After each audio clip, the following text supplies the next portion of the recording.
Okay, a quick look at the front of the car here, just to make sure things are. We take a look at things and make sure that if there's something that's not right, it's at least on your radar. When I brought the car into the garage, when I put it from park into drive, it took a bit of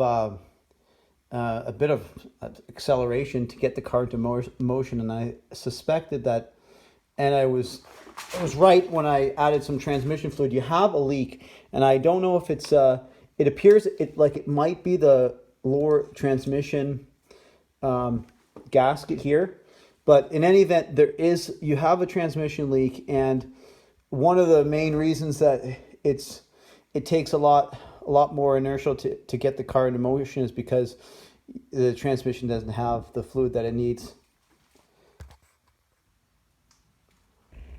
The other thing is the sound that Andre was thinking about when he was referring to the timing chain was in fact this thing.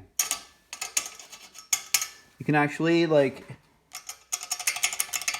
that's 100% what was making what the sound that was making, and not the chime. It's actually really tricky to hear a very rattly timing chain with the engine running, because the engine, it being a louder diesel sound.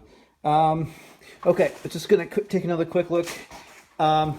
This here, this is the lower cooler line. The top one doesn't seem to have a problem. The lower one is starting to leak. I don't think that it's a high priority, but at some point you want at least this to be on your radar, and at some point you may want to replace this. The problem is we just did the lower cooler line on Graham's car, who you met in the driveway when you came to drop this off.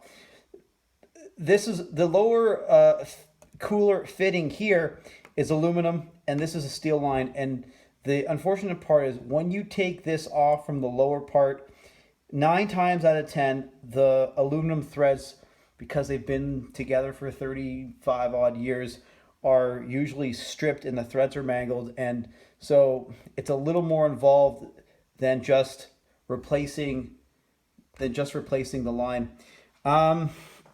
Okay, there is a couple little leaks.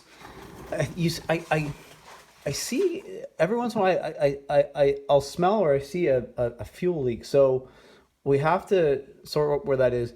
Okay, one thing I want to show you when it comes to oil leak, I don't know if you can see it, but it's right there. That is the turbo oil feed line, and it goes across, and then you can see it goes across here too.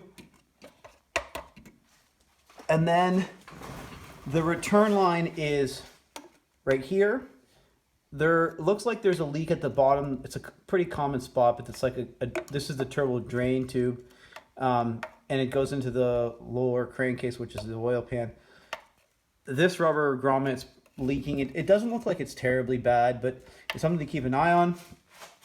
The other two, there's a fitting. I think there's a copper crush washer that might be failing, and there's some leaking there.